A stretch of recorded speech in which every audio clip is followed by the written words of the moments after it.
Aussi plaisir de voir aujourd'hui Koffi Olomide ne fût-ce qu'un appel ou soit un message na petit na fait rigole en tout cas Ferré Moussala Kitoko félicitations. Connaissant Quadra au Salango. Et ça dit ceux qui réfléchissent à les yeux connaissant Koffi Olomide et c'est pas un problème. Koffi a ses générateurs mais en tout cas diction très bien, texte qui toko et puis musique et fanda orchestration.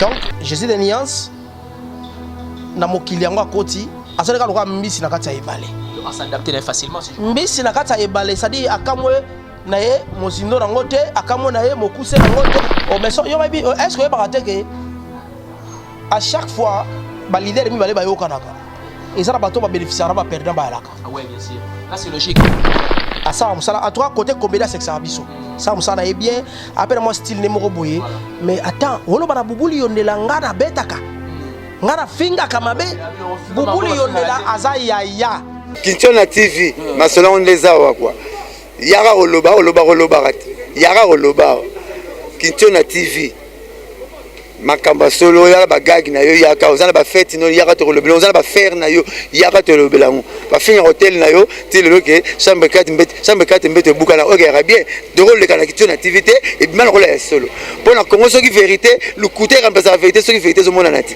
Kinshona TV ngale kaka boyo le kaka ba de match ko bandila makamtu awa Kinshona TV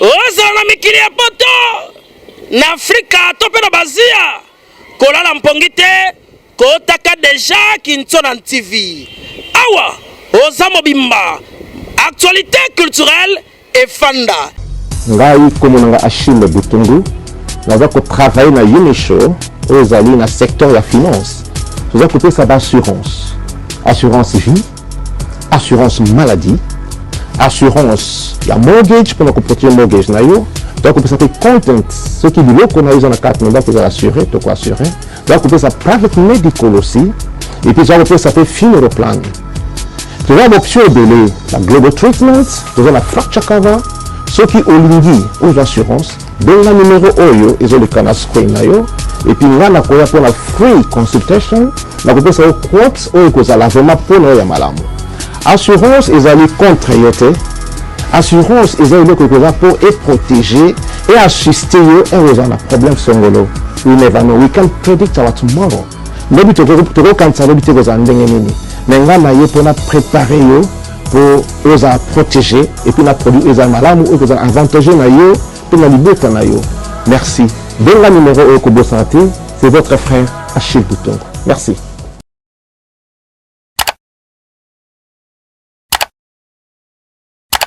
Bonjour, bonsoir, c'est là dépend l'ère à laquelle vous allez capter les antennes de Kinshona Télévision.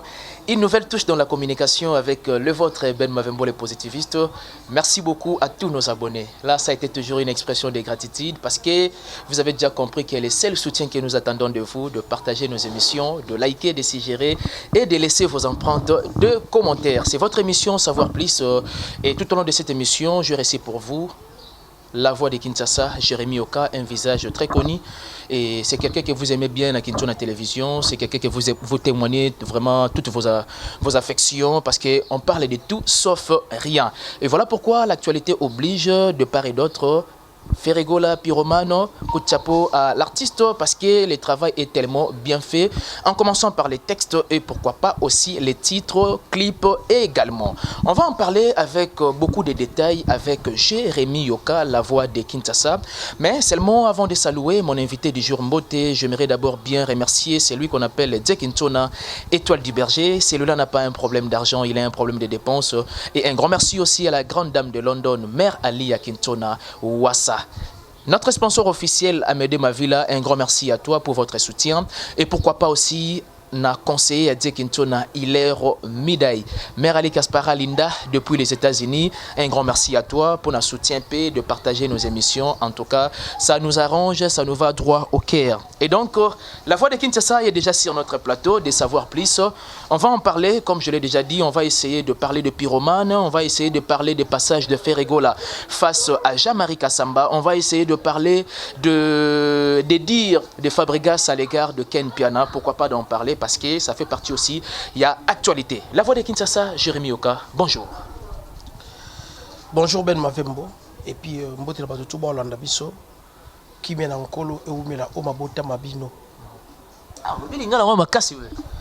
Kasi lingala ya vena biso Lissimo na RTNC à l'époque, on va chanter machine. Ah ok. Azara journaliste na RTNC, ba pamba fait to na Olanda ba fait Lissimo, ils avaient Lissimo Oliangema, et puis on fait bolo bonja quoi. Et puis père nanga moko ekamba yo leka. Donc si je comprends bien baza parmi ba idole na yo na domaine nango. Ouais ba idole ba ikono batiki nzela bango wana. Voilà. Très heureux encore une fois de plus, Jérémy Oka, de t'avoir surtout dans le plateau Nabiso et à savoir plus. Parce que ça, savoir plus, photo le carton dégagera toujours scientificité comme Batoubalanda Rabiso, va bénéficier toujours moins dans les sommes bien. La voix de Kinshasa, qu'est-ce que tu peux te dire na sortie officielle, il y a Pyromane, Ferregola, un style un peu particulier au Batoubaeba qui est né en côté.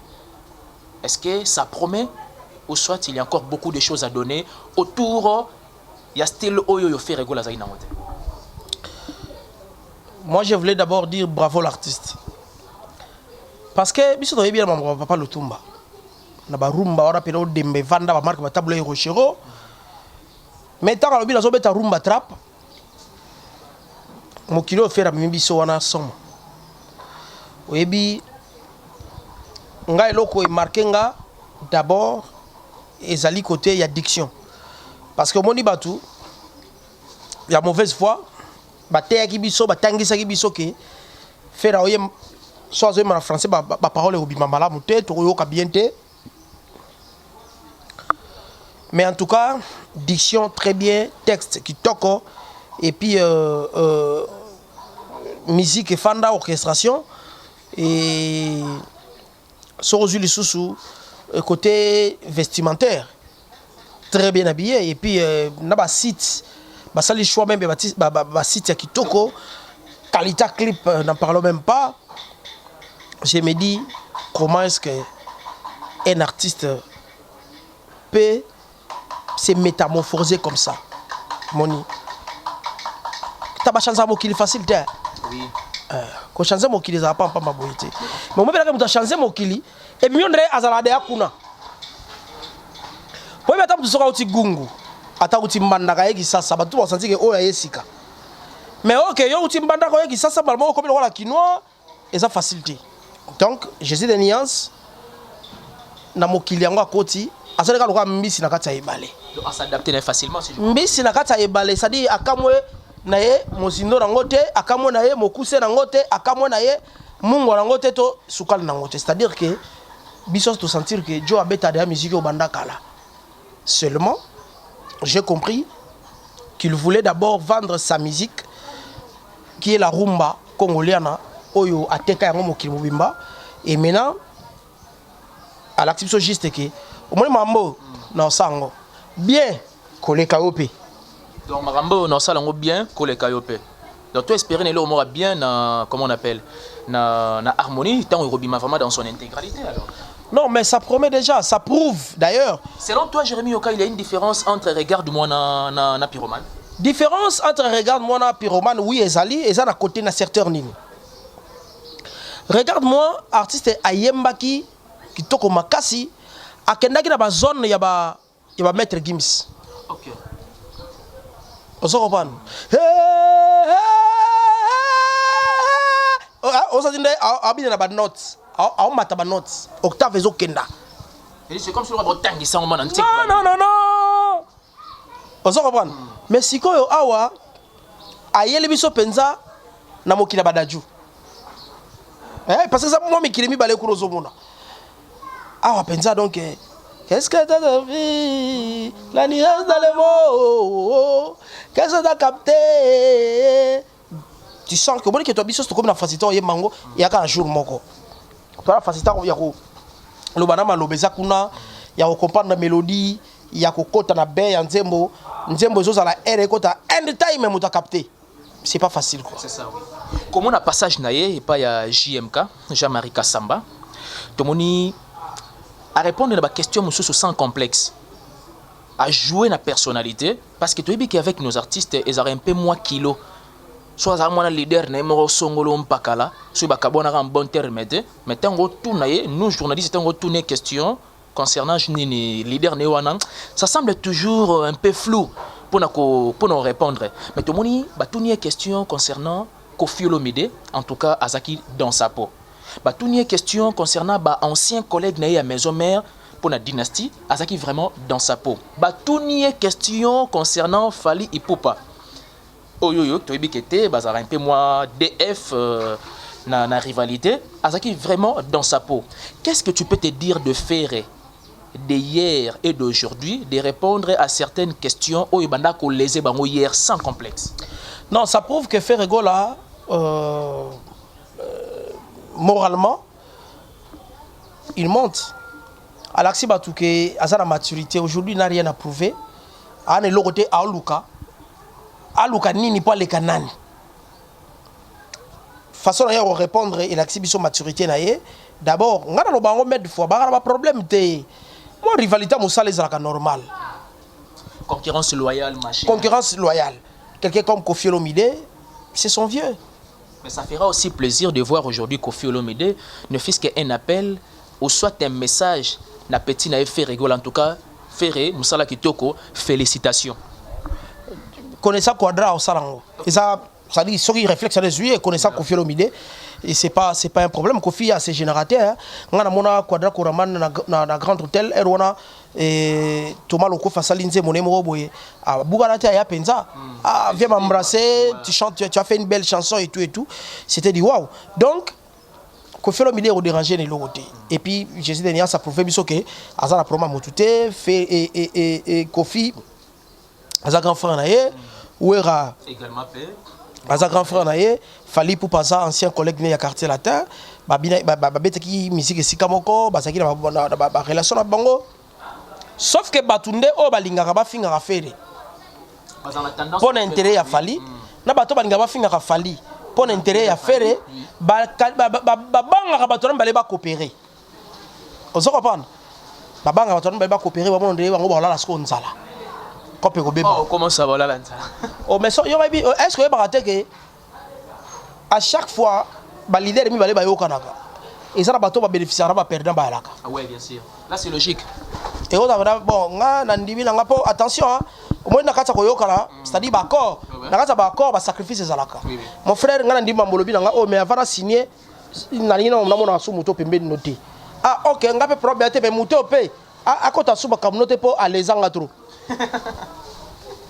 warongona fala bengani Sankara abengani Ken Piana abengani Manike t'es déjà longwa alors oui déjà il est déjà longwa allez moi pe côté pe ya konzi ya solo côté pe ya Fally abisi Ferré ndangina mona ba flatter ni ba finga Fally trop ba finga Fally trop bon neti peut-être ce moment de la place on verra que c'est bon qui danga obligé de tikanga choisir allez parce que ça dit des choses sérieuses vont commencer donc moi dis que batunde abanga ndenge wana bato abanga bongo.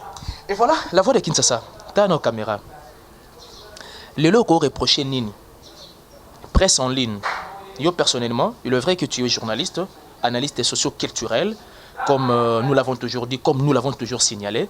Et le corps reproché ni na ba chroniqueur, ba chroniqueuse, ba journaliste, oh le lo baza totalement na presse en ligne. Est-ce que Moussa Langozo Salema comme il faut ou soit to zigzaguer ou soit to trébucher moi mingi? Parce que j'ai suivi l'une des émissions à Fabregas dans une chaîne quelconque, aza beaucoup plus quoi taquiner. Bato le lo comme gars qui a un bon matin en simbi micro, abando salam sala oyo. Yo tant que aîné, qu'est-ce que tu peux reprocher à la génération actuelle par rapport à Boulan ou des autres? Avant de côté, on a détaillé. Une bonne question, hein? Mais oui que presse en ligne, il y a des professionnels bon ça qui toko. Par exemple, Moutoura Christian Bosembe. À ça la presse en ligne, je crois na TV na mon répé souté, article la presse en ligne, on ça qui toko. La presse en ligne, il y a un garçon moko naé Stanley Boujakira. Ozomona. Yé à Tutarakaka, à Komarakaka. Ils ont un garçon comme Jeff Caleb, Joseph Kazadi. Okay. Voilà petit frère propre. à la journal naé ezara 7 sur 7 aosa musa kitoko baza ebele ba osala bien mais soko yeka soko na bato baza batikali mingi na domaine ya kosala ba mission ya makamba musique kuna salité les mingi batama les bazali nous avons des amis comme des Charlie Prince, Isaac Maï, Nati Lokole, batama les bazali. Mais moi je ne pas salité.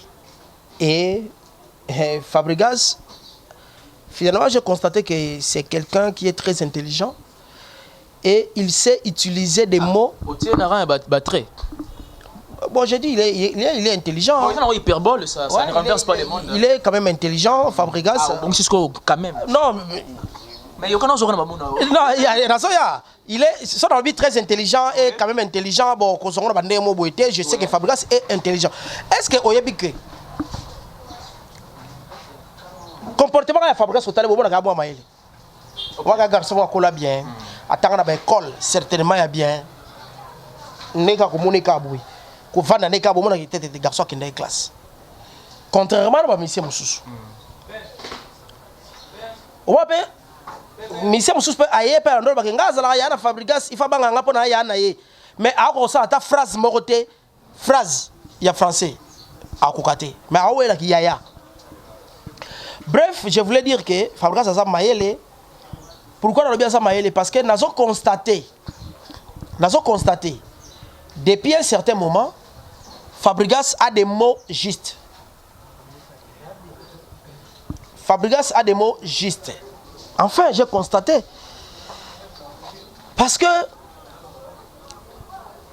il y avait un moment, il y a eu des polémiques avec des gens. Oh, Fabregas a lobby karake, di kamabongai.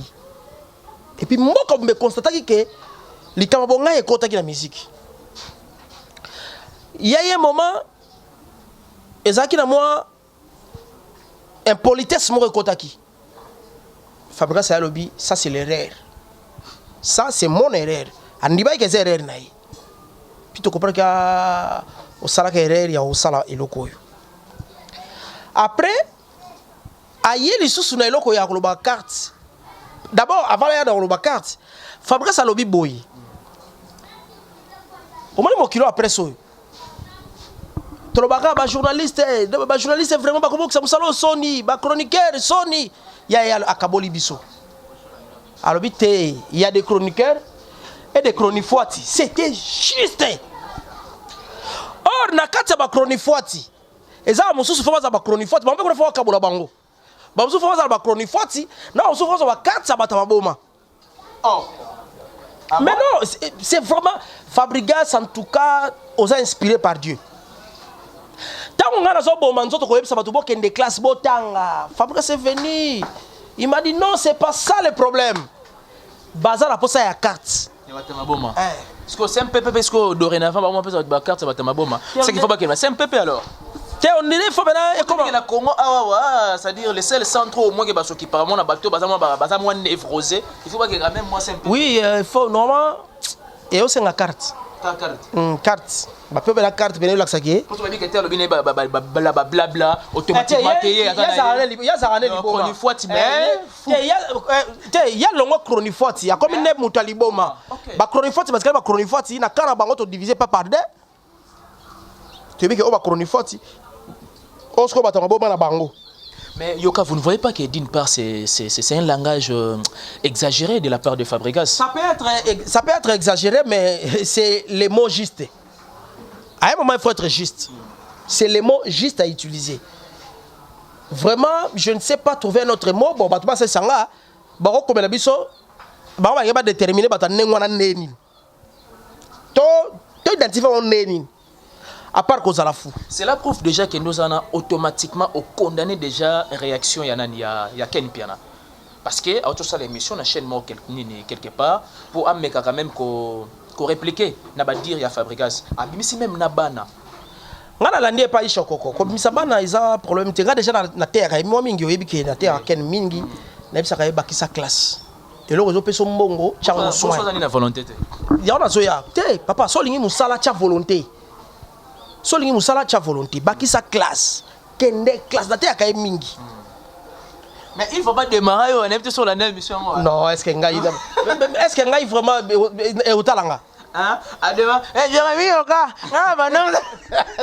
Attends Yomoko. Non, moi je m'en fous. Ngana ebika ke. Ça t'a laissé tendre démarrer. Non, même pas. Mais ça il met parfois ça arrive que tu vas prononcer le mot bébé en tant qu'il met on se sentir un peu lésé puis choqué. Nga so déranger ngana occupé yo. Occupé hein? Ah donc tu sais que dans le donc ngana mta déranger ngata so déranger ngana occupé yo. Mais il est quand même responsable. Tant que le Bello a bon pas. Même Boulouki en particulier. Mais vous le dites vraiment aux médias comme ça. À un moment, il y a certaines personnes qui ont l'occasion de faire des médias. Tu as raté? Nicolas, honnêtement par là, téléphone dans l'angoyo. Dépôt banda, média numéro 15 Canada. Ah, mais ça confrère. C'est qui? Attends, Yomoko, on a un confrère Ken Piana. On a tous que ça confrère. Ok, ils ont phrase d'interrogation. Fabrice Akaboli Bisso, il y a des journalistes. Généralement, on est des journalistes. Okay. Mais quand il y a ceux qui font la chronique musicale. Ah oui, ma spécialisation. Et puis, dans la chronique musicale, il y a aussi les chronifoiti. Et maintenant, dans les chronifoiti, il y a aussi des gens qui vont avoir les cartes. C'est vrai, il y a aussi des comédiens. Mais il y a aussi ceux qui vont procurer leurs cartes. Ils doivent avoir leurs cartes. Bon, si vous avez une carte, vous avez des fabricants à l'objet. Vous avez un parce que tout le monde appelle M. Papa, mais pour ne rien communiquer.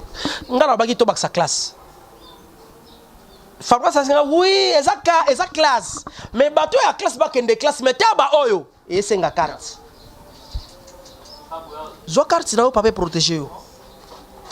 Vous avez na oki pasi ndera moni lité ya kanda la prison na cacho. Ah oui, na éviter soki na déborder peut quand même à l'égard il y a beaucoup. Non nazoya na éviter soki za ya solo mais na moni quand même photo na ondreza grande sasa gombe na sengi na kutu na parquet ma tete non te ngala bona ngoza gombe ma tete oui ya 4e rue oui OK ma tete ya 4e rue donc mais toutefois il y a bubula za ya nanga na sengi alimbisa so aussi ça na obenga na obenga bela fait bubul a chancer azaleki mais on sait jamais déborder bébé akende babé bubul yondela a déborder makasi bubul yon peut-être vous connaissez pas les gens hein les amanga oyeba batu bien bubul yondela pas n'importe qui dans ces pays c'est ça et les conduits protègent aujourd'hui quand tu es devant le conduit protège tu es plus à l'aise quand tu es devant policier.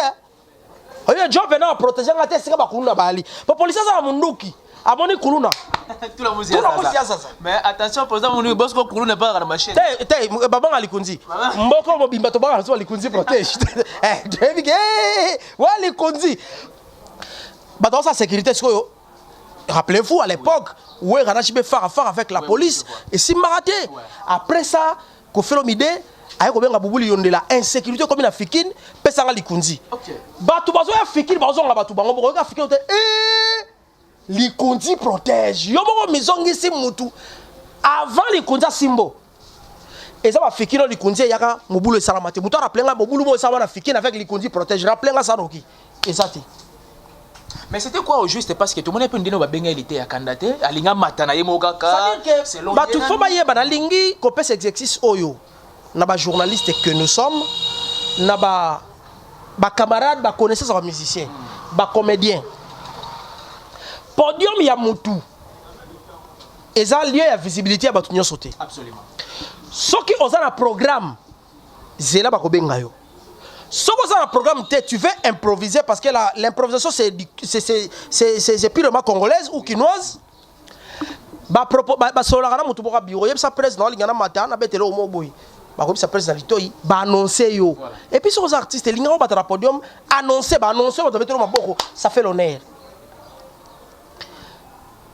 en tout cas bah benga qui était aweli likomata bah ebisier d'abord poliment non s'il vous plaît ça non assez oh non ça c'est de yo ebingate papa ça c'est alingi a percé alinga anga la qui combo là c'est wala za combo té ko c'est la combo moi j'aime beaucoup les garçons hein ouais à ça en trois côté comédien c'est ça biso ça est bien après moi style numéro boyé mais attends wolo bana bubuli yondela ngana betaka ngana finga kamabe bubuli yondela azaya ya ve bubul asa yaya bato belé akene ngona ninga ya comédie pe nam talobi ezaki comédie tant bana bubuli yondela ba ezana mona boka viager asa aux États-Unis a otanga yom ta domé sur ba avion asa la pilotage kuna sikoyo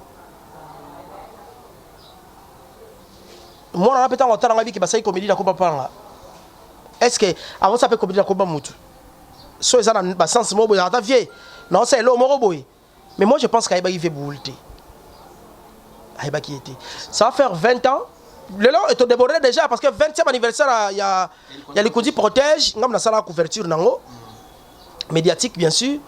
Ça tourne de 25 ans. Il y a les Kondi protège de succès en succès dans Katamboka. Et ça domaine il y a sécurité, entreprise il y a sécurité, ils sont plus crédible et stable dans Katamboka. Alors, mutasala le kandenge wana. Toro sakana été.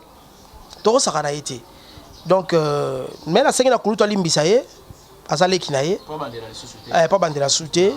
Pour la que Andrea Sengaki va pardon, ou les autres Timbisaki, papa, quoi il a fait pour Yaya na Kofi, camarade à Kofi Lomide, camarade à Zakari Bawabaswe, Yaya na Ngai, Yaya na Fali Poupa, Yaya na Bisotu, Yaya na Yope, Viena Yo. Bafi Pera Bato, à Soma Peranda, on a ma campagne à Bouki, à Tongi l'architecture Yagunaye, à Tongi la piscine na Kati. À la niveau. Na résidence naé bon plusieurs fois fait invitanga OK au vandi bo sololi na za grippé après ça café mo bo berga bo kap bon relali à pakoli café si grippe café non ouais na seconde na seconde s'il peut s'il ba tsaka ba matière te ba bor mo utera mo mikili malheureusement la kanga kombo na hotel fait ko totine na kombo na sanga bien et puis à pakoli yo viens moi solara bien yaya asa yaya batebele ya bubul non eza ko eba valeur a mutu wana donc basa ba yaya auto eba valeur na bon makasi to sakara ba fait bubul tina katsamboka mais encore une fois yaya limbisaye asa l'équipe peut-être ayiba gité et obi peka pe tambo le so bana kisasa ya mo beto tambo la babe limbisaye ngapela na singeli pardon.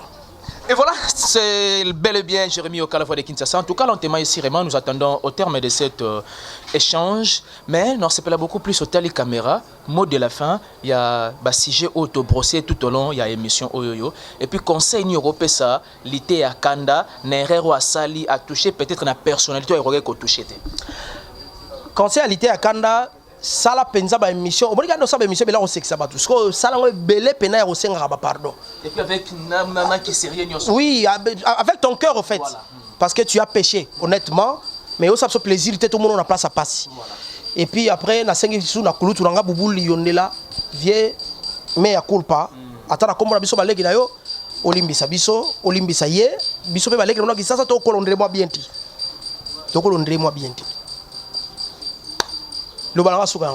Tes big remerciements à tes fans parce que tu étais toujours suivi partout vraiment sur Kinshasa télévision. C'était toujours aimé. Na pesi mbote nga spécialement na ya Bubuli Yondela. Léo na pesa batute car il vient na Bubuli Yondela. C'est une grande personnalité. Non j'étais choqué. Honnêtement, tant attaque le roi Boutou. Gloire à Dieu on a Boutou à côté de 20h. Donc golala. Sinon je pouvais aussi faire de n'importe quoi. Na sepela ite biso to ba omoni wana ba yana bino mo boye bosela bango fier ba ya mo peso za pena nzala obengi ya tali kambu boye yakana ndaku leki kamata ozomona alors ba ya ndenge wana aswara pété talaka avion na za camarade Kofi ozokopana toyoka ta bukomo ko teke toyoka te toyoka te ke mukolo moko boye ko faire l'équipe pas faire son quadra ça veut dire que yo ata elongino yeba na TVT so beba ni akoya rope je veux kiss un Kofi ça va pas non Kofi a respecté JP Kiss makasi JP Kiss aza ingénieur à Moulin na mboka donc Kofi a respecté makasi et puis Bartis tout ba respecter JP Kiss donc ya Bouboul azali vie oyo toyoka na likambuté na kati mboka bongo siko bat nyoso azaza na bango ba camarade ba likulutu ba mi webi père Robert Gims ndana to solo la boina ndaka ya Bubula ta siko ni privilège wana ozoko van ndaka ya Bubula puis to sala ba photo et puis mettre Gims ça na Côte d'Ivoire si je me trompe pas to sala ka vidéo et pas ya Bubula yondela donc ozomona mutanengo na to kotika to sakara bolimbi sanga na mona ba généraux a minene mboko yo na melika kombo ya batu On dit bakonza couleur tout batoko ba velo kwa Adidas pembe nazo opportunité ko tala to solo to pesali mbote na ndaka bobuli yondela Tala niveau. Mais il faut beaucoup d'estime. on dit général Mbala Demande encore. général Mbala Baxter son. général Mbala moko number 1 FARDC na mona ndaka bobuli première fois la vie na la chance en paix ça vient en mbote On a mis sur monnaie. t'es jour t'es mon général a mis ça la raté mais bakonzi ba keke belé Ça leur ressemble mais là c'est pas là to bina na vieux jour ngo ça paie comme jamais so likola piscine na ye ba tie podium mo likola piscine wana to ba to bina so ça paie comme jamais. C'était bel et bien Jérémy Yoka, la voix de Kinshasa. En tout cas, la voix de Kinshasa, nous sommes pratiquement à la fin. Merci beaucoup d'avoir répondu à notre invitation. Nabasiji Otochuro Brossé sur la sortie officielle de Pyromane. Disons passage à Ferregola et pas à JMK. En tout cas, Ferregola sans complexe a imposé personnalité naïe. Et puis de même aussi affaire ya Lité à Kanda Oyoyo, na affaire ya Fabregas na Ken Piana, na habité au moi libanga mo ratamso ya te ko ya bobuli yondela. Mais yeka onoka komba mon ya bobuli yondela lelo ndako kene kuna mususu. Merci beaucoup à Zekintona, merci beaucoup à la grande dame de London depuis quelque part. Merci beaucoup à Amédée Maville à la simplicité dans les sons, les sponsors officiels. Pourquoi pas aussi également na assistance et à grand chef merveille. Merci beaucoup na assistance et à Nicolas Mokondi toujours. Nancy Bassé les VIP de la presse toujours. Merci beaucoup encore également à toi Jérémy Makesse derrière la caméra. La noblesse oblige Mavembo futur juriste Rosa Fantasia Gladines Johanna Mavembo. Un grand merci à Hiller Midaille, le conseiller de Zekintona, Mère Ale Kaspara Linda depuis les États-Unis. Un grand merci encore une fois de plus l'assistance à Mira, un bon caméraman, un bon monteur, un bon réalisateur. Merci beaucoup encore également. Merci beaucoup de s'abonner, merci beaucoup de liker, de laisser vos empreintes de commentaires. Nous vous aimons tant, nous vous aimons énormément.